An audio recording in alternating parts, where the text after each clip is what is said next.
Pemirsa Ayo Hidup Sehat, mungkin sebagian dari Anda masih bertanya-tanya, apa itu vitiligo? Vitiligo merupakan kondisi hilangnya pigmentasi warna pada kulit. Hilangnya warna kulit sering terjadi pada bagian punggung tangan, wajah, dan juga ketiak. Vitiligo sendiri dapat menyerang semua umur, namun beberapa penelitian mengatakan bahwa sebagian besar penyakit ini menyerang usia kurang dari 20 tahun. Salah satu gejala dari penyakit ini adalah timbulnya bercak putih pada bagian tubuh tertentu yang terkena sinar matahari seperti tangan, kaki, lengan, dan wajah. Orang yang menderita vitiligo sering kali dikucilkan dalam masyarakat. Hal ini dikarenakan merasa takut dan tertular akan penyakit tersebut. Lalu apakah vitiligo ini merupakan penyakit menular? Untuk lebih jelasnya, mari kita simak penjelasan dokter di studio.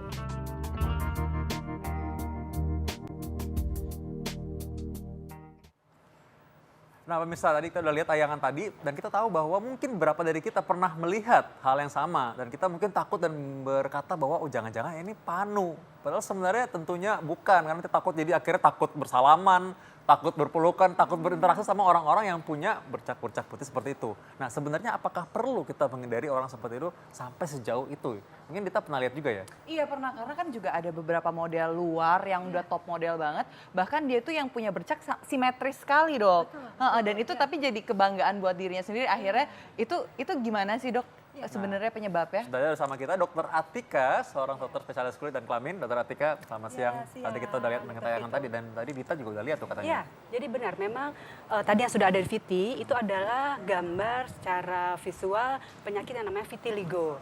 Nah, kadangkala itu yang suka secara sosial ya pasien-pasien yang mengidap penyakit vitiligo itu merasa seperti jadi kayak dijauhin. Mereka jadi kayak takut dengan orang-orang penyakit vitiligo seperti kayak aduh nanti nular. Enggak, sebetulnya vitiligo itu tidak menular dan juga tidak berbahaya, bukan termasuk keganasan. Gitu ya. Jadi memang bisa muncul di usia dini dan juga bisa sampai berjalan sampai usia dewasa. Jadi seperti sebenarnya itu hanya kelainan. Ya, jadi kelainan di sel melanosit. Jadi itu sel melanosit adalah sel yang penghasil pigmen. Jadi dia selnya itu rusak. Jadi dia nggak bisa menghasilkan lagi si sel pigmen. Akhirnya itu muncullah si bercak putih itu. Gitu. Jadi seperti albino tapi nggak seluruhnya albino Ya, gitu dok? kalau albino itu adalah mutasi gen. Jadi gennya itu ada perubahan atau kerusakan. Itu Nah, beda. kalau ini beda lagi kerusakannya di selnya. Nah, penyebabnya memang complicated ya, banyak sekali untuk vitiligo. Nah, salah satunya autoimun. Jadi imunnya diri sendiri itu menyerang sel-sel sehat. Seperti itu. Jadi salah satu sel yang melanosit tadi ya, penghasil pigmen. Seperti itu. Nah, ini ada kita langsung masuk ke fakta mitos ya dok ya? Oke. Vitiligo ini bisa menyerang siapa aja dan dia itu nggak mengenal usia, bener atau? Fakta, itu fakta. Oh, itu fakta? Ya, jadi vitiligo itu bisa menyerang usia dari usia kelahiran sampai dewasa. Oh berarti walaupun umur sekarang ini tuh masih bisa terserang? Bisa, jadi memang kalau untuk yang paling sering rata-rata itu vitiligo itu muncul di usia 20, kisarannya sampai 40. Itu yang paling banyak untuk rata-rata munculnya vitiligo. Itu penyebabnya apa sih dok sebenarnya? Penyebabnya adalah multifaktor, artinya faktornya itu banyak. Jadi genetik ya, ada genetik dan non genetik. Jadi kalau genetik pastinya memang dia turunan. Jadi Memang kalau misalnya orang tuanya vitiligo pasti 20-40% anaknya bisa terkena. Kemudian kalau yang non genetik artinya tidak ada unsur genetik, bisa sebabkan karena radikal bebas. Apa sih radikal bebas itu? Jadi kalau kita banyak di luar terus kita terkena polutan. Oh iya. Itu bisa. Polusi. Ya, polusi itu bisa. Terus kemudian juga kita mengkonsumsi obat-obat atau bersinggungan terus dengan bahan-bahan toksik itu juga bisa. Bahan Seperti toksik itu. nih seperti apa nih? Bahan toksik misalnya contohnya ya, kalau misalnya kita cat rambut misalnya ya, itu kan bahannya itu kan selalu misalnya yang suka di salon memang pengecat rambut, dia selalu berhubungan kan dengan yang cat-cat rambut itu kalau memang sering sekali dan misalnya tidak menggunakan handscoon bisa loh sebagai pemicu ya sebagai untuk yang pemicu. non genetik ya. Oh jadi harus lebih hati-hati juga ya dok Benar ya? sekali gitu. Oke, nah, kalau misalnya dok ya, kalau ngomong-ngomong penyakit vitiligo ini sebenarnya itu kalau untuk yang apa ya, apalagi selain yang harus dihindari gitu penyebabnya? Yang jelas gini, kalau vitiligo itu memang selain tadi yang genetik dan non genetik ya, dia harus memperhatikan faktor pencetus. Faktor pencetusnya tuh apa aja sih? Dia bisa salah satunya adalah faktor sinar matahari. Karena di vitiligo itu mempunyai namanya fenomena Kupner. Artinya apa tuh fenomena Kupner? Jadi kalau dia terkena trauma, terkena gesekan, atau kena paparan yang terus berulang, itu bisa memicu munculnya vitiligo. Oh. Apalagi yang sudah ada faktor genetik, itu akan lebih mudah sekali Kalau munculnya. misalnya kita sering yang ada kan kalau misalnya kita lihat ke pantai ini ada orang-orang yang sering berjemur itu juga memicu, Dok.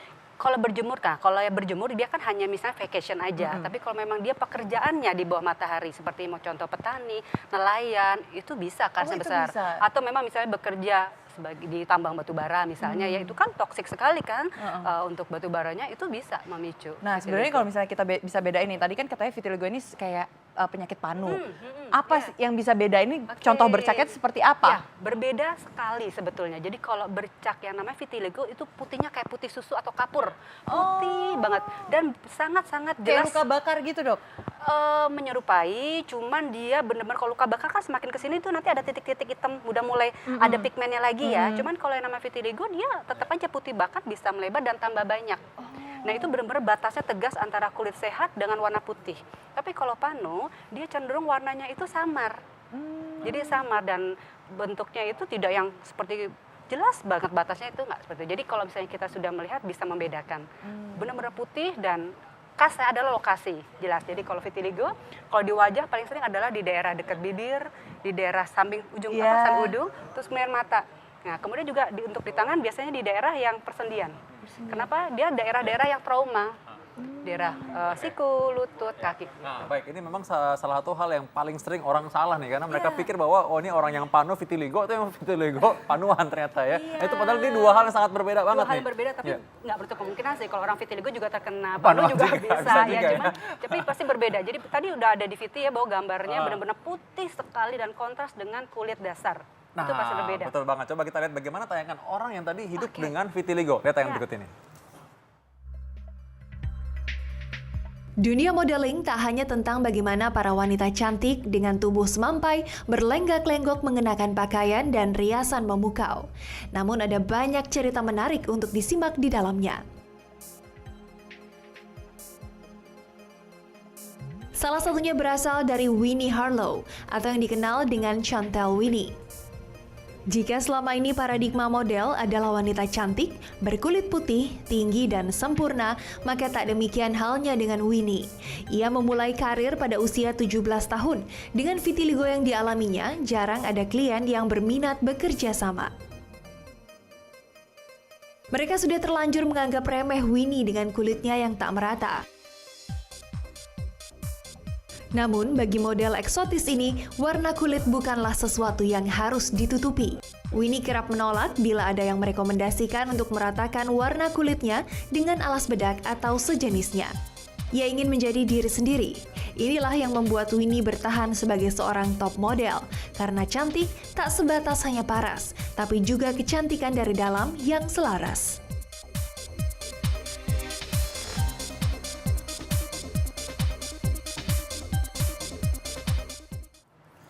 Oke, jadi ini salah satu contoh yang luar biasa sebenarnya. Hebat sekali dia bisa tetap bertahan dan eksis ya. Dia dengan percaya diri bisa menunjukkan bahwa memang oke, saya vitiligo tapi saya bisa berprestasi gitu kan. Jadi memang permasalahan vitiligo itu kan satu, dia sebetulnya tidak bahaya. Cuma permasalahan adalah dia gangguan secara kosmetik. Jadi apa yang diganggu? Rasa percaya diri.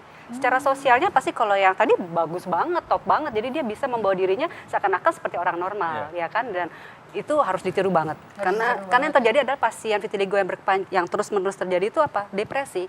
Karena depresi merasa tidak pede kan dengan kondisi kulitnya seperti itu. Nah, Dok, kalau misalnya ngomong-ngomong nih, karena kan di dunia sosmed sekarang tuh banyak banget yang menjual krim tuh banyak banget. Nah, pemakaian krim ini ya, Dok ya, kalau yang secara kita acak, kita nggak tahu nih krimnya apa, itu tuh juga dapat menyebabkan pemicunya penyakit vitiligo ini. Itu fakta atau mitos, Dok? Itu fakta.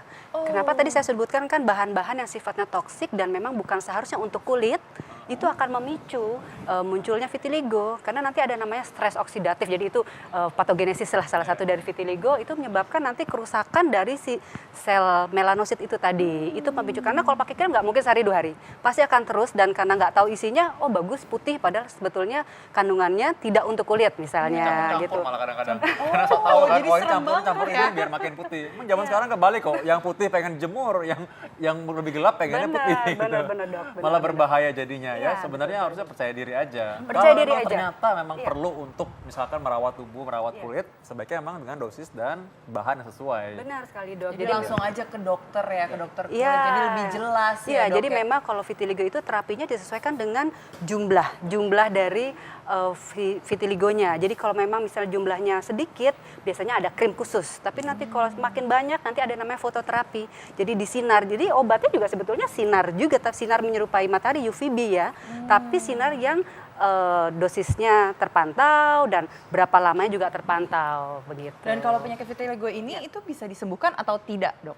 Ya, jadi ini sebetulnya vitiligo ini adalah sifatnya progresif. Kalau dia luasnya kurang dari 20% dari seluruh tubuh, biasanya ada perbaikan dalam terapi. Ya, jadi memang yang putih-putih itu bisa muncul lagi pigmennya. Terapi pigmen gitu dok? Iya, tapi biasanya kalau lebih dari 50% memang agak sulit kan ya. Jadi biasanya akhirnya ada terapi khusus malah semua diputihkan. Dan seperti misalnya itu. kalau untuk orang yang terserang penyakit vitiligo ini, sebenarnya apa sih kayak tanda-tandanya gitu? Apakah dia merasa panas? Kadang kan ada kalau misalnya sakit kulit merasa gatal. Nah, terus penyakit kulit itu terasa panas gitu. Itu Iya. sebenarnya Jadi apa nih, kalau dok? vitiligo secara rasa yang dirasakan pasien itu nggak ada, cuman dirasakan nggak, kok tiba-tiba ada bercak putih. Awalnya mungkin merasa itu kok aku panuan ya, tapi semakin lama semakin jelas, akhirnya kan browsing biasanya. Nah, dan kemudian kalau kadang ada yang terasa gatal, tapi mayoritas sih nggak merasakan apa-apa, cuma mayoritas merasakan nggak pede. Nggak pede dengan keluhannya itu karena biasanya di daerah yang terpapar matahari, yang terbuka. Dan kadang-kadang Seperti juga ada gangguan pada mata juga kadang-kadang ya. Bisa, Dia nggak tahan bisa. silau karena ada Iya. peradangan pada selaput mata juga. Betul, sebenarnya pada jadi dia orang yang sifatnya vitiligo ini. fotosensitif ya. Karena dia kan autoimun, jadi sebenarnya Betul. kekebalan tubuh kan di seluruh tubuh ada. Iya, Jadi akhirnya betul, itu bisa betul. ada di tempat lain selain kulit Iya, sebenarnya ya, jadi memang Oke, selain ya. kulit, mukosa dan mata, gitu ya. Baik, terima kasih Dokter Atika tadi Oke, sudah memberikan sama-sama. wawasan nih mengenai vitiligo. Jadi sekarang jangan lupa ya bahwa vitiligo dan panu itu hal yang berbeda. Jangan minder, dan juga bagi orang lain di sekelilingnya tolong juga jangan bantu Iya, jangan juga dia terlalu jangan menjauhi ya. jauh. Betul, Sebenarnya nggak betul. apa-apa ini ya, tenang Iya. saja. Oke, saat lagi kita masih punya tetap informasi, jangan kemana-mana, tetap dalam acara Ayo Hidup Sehat.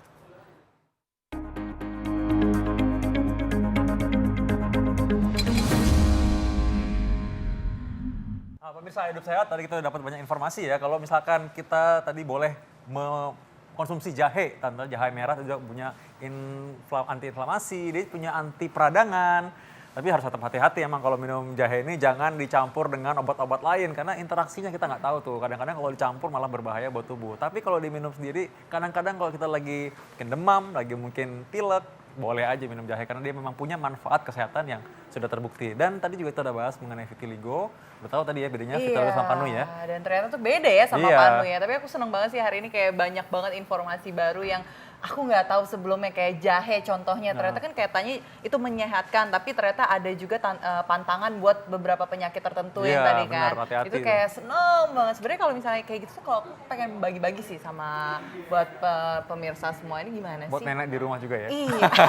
Tadi kan buat nenek juga gitu ya, supaya jahenya bisa membuat dia anti nyeri ya gitu. Oke, tapi kalau misalkan mau dibagi pada orang-orang lain dan tadi tidak sempat menyaksikan acara ini, bisa saksikan di viva.co.id dan kita akan kembali lagi besok hari. Rita masih ada ya? Iya, Oke, masih. kita pamit undur diri. Saya Dr. Vita Damai. Saya Dita Farhana. Indonesia, ayo hidup sehat. Sehat.